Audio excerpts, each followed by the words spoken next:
Hello friends, അപ്പം ഞാൻ ഇന്ന് രാവിലെ എന്നെ ക്യാൻസറിൻ്റെ 5ാമത്തെ ഫോളോ അപ്പിന് വേണ്ടിയിട്ട് RCCയിൽ പോകാനായിട്ട് വെളുപ്പിന് 4 മണിയായിട്ട് റെഡിയായിട്ട് ഇരിക്കുകയാണ്. 6 മണിയൊക്കെ ആകുമ്പോൾ നമ്മൾ അവിടെ എത്തണം. അപ്പോൾ ഞാൻ കാറിനകത്ത് പോകുന്നത്. അങ്ങനെ ഇത് നമ്മുടെ തിരുവനന്തപുരത്ത് പോകുന്ന വഴിയൊക്കെയാണ്, വെളുപ്പിനാണ്.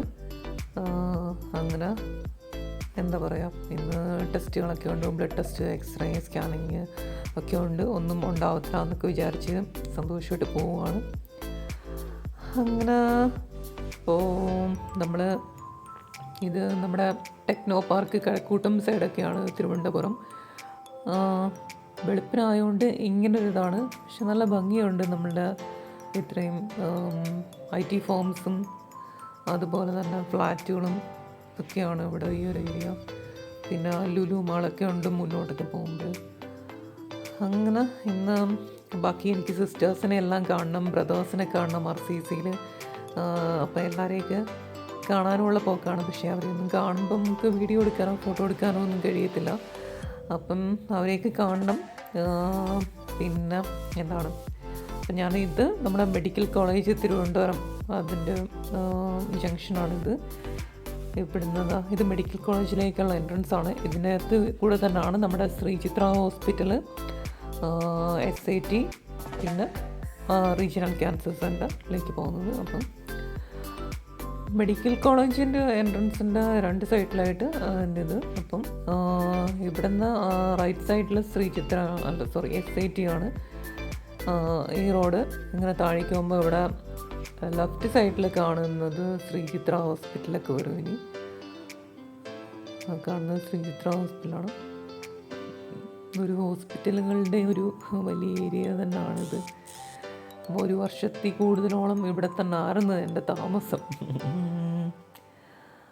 അപ്പം രാവിലെ തന്നെ ആൾക്കാർ, ഇത്രയും വണ്ടികളൊക്കെ ഉണ്ട്. ഇതിൻ്റെ റൈറ്റ് സൈഡിൽ വലിയ ഗ്രൗണ്ടൊക്കെ ഉണ്ട് മെഡിക്കൽ കോളേജിൻ്റെയും ഒക്കെ. പക്ഷേ കാരണം അതൊരു വണ്ടി പാർക്കിങ്ങിനൊക്കെ ഒത്തിരി 2-3 ഗ്രൗണ്ട്, ഒരു ഗ്രൗണ്ട് വണ്ടി പാർക്കിങ്ങിനൊക്കെ കൊടുത്തിരുന്നെങ്കിൽ കുറച്ചും കൂടി ഉപയോഗം ഉണ്ടായിരുന്നു എന്ന് എനിക്ക് തോന്നി. പിന്നെ ഈ 2 സൈഡിലും ഉച്ചയ്ക്കൊക്കെ ഫുഡ് ആൾക്കാരെല്ലാം സ്പോൺസർ ചെയ്യുന്ന രീതിയാണ്. അപ്പോൾ റീജിയണൽ ക്യാൻസർ സെൻ്ററിൻ്റെ ഫ്രണ്ടിലെത്തി ഞാൻ. അപ്പം ഇതാണ് അത്. അപ്പം ഞാൻ ഇതിനകത്തുള്ള വീഡിയോസോ ഒന്നും ഞാൻ എടുക്കുന്നില്ല. പേഷ്യൻസ് അങ്ങനെ റിലേറ്റഡായിട്ടൊന്നും ആരെയും ക്യാപ്ചർ ചെയ്യുന്നില്ല, അങ്ങനെ ഒന്നും കാണിക്കുക. അപ്പം ഞാനകത്തൊക്കെ കയറി ഞാൻ നൊസ്റ്റാൾജിയ എന്ന് പറയുമ്പോൾ എൻ്റെ സ്റ്റാഫിനെ എല്ലാവരെയും ഞാൻ പോയി കണ്ട്. അപ്പോൾ കാണാൻ പറ്റുന്ന എല്ലാവരെയും പോയി ഞാൻ കണ്ട്. അപ്പോൾ അതിനുശേഷം ഞാൻ തിരിച്ച് ഇറങ്ങി ഡോക്ടറെ എല്ലാം കണ്ട് ടെസ്റ്റ് എല്ലാം പെട്ടെന്ന് കഴിഞ്ഞ് 11 മണിയായപ്പം പുറത്തിറങ്ങി. എന്നെ കാണുമ്പോൾ അറിയാമല്ലോ. അപ്പം ഇത് ഈ ചേട്ടനാണ് എന്നെ എപ്പോഴും ഹോസ്പിറ്റലിൽ അന്ന് പോലെ കൊണ്ടുപോകുന്നത്. ഇദ്ദേഹമുണ്ട്, വേറെ ചേട്ടനുമൊക്കെ ഹോസ്പിറ്റലിൽ തന്നെ വണ്ടിക്കകത്ത് കൊണ്ടുപോകുന്ന ഇദ്ദേഹമൊക്കെ ആയിരുന്നു. പിന്നെ ബാക്കിൽ ആൻറ്റിയുണ്ട്. ഇവർ രണ്ടുപേരും എപ്പോഴും ഹോസ്പിറ്റലുകളിൽ പോകുന്നത് ഒരുമിച്ച്.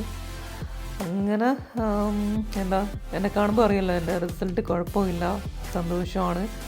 ഇപ്പോൾ ഉച്ചയായി. ഇപ്പം ഞങ്ങൾ ഇന്ത്യൻ കോഫി ഹൗസ് വെഞ്ഞാറമൂടാണിത്. ഇവിടുന്ന് ഫുഡ് കഴിക്കാമെന്നാണ് വിചാരിക്കുന്നത്. അപ്പോഴും ഇവിടുത്തെ ബിരിയാണി, എനിക്ക് വലിയ ബിരിയാണി റൈസ് എനിക്ക് ഇഷ്ടമല്ല.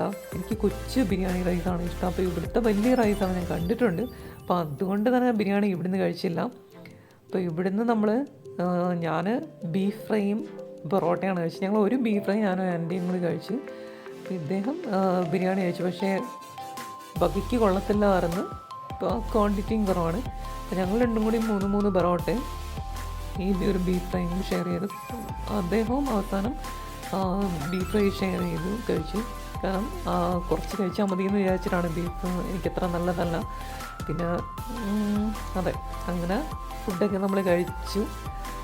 കുഴപ്പമില്ല. ഇന്ത്യൻ കോഫി ഹൗസിലെ ഫുഡ് ക്വാളിറ്റിയൊക്കെ അത്യാവശ്യം ഉണ്ട്. അതിന് പിന്നൊരു ലൈം ജ്യൂസും കുടിച്ചു. പക്ഷേ ലൈം ജ്യൂസ് കുടിച്ച് തൊണ്ടയ്ക്ക് ചെറിയ പ്രശ്നമായിരുന്നു. അപ്പം ഓക്കെ, ഇതായിരുന്നു എൻ്റെ RCC.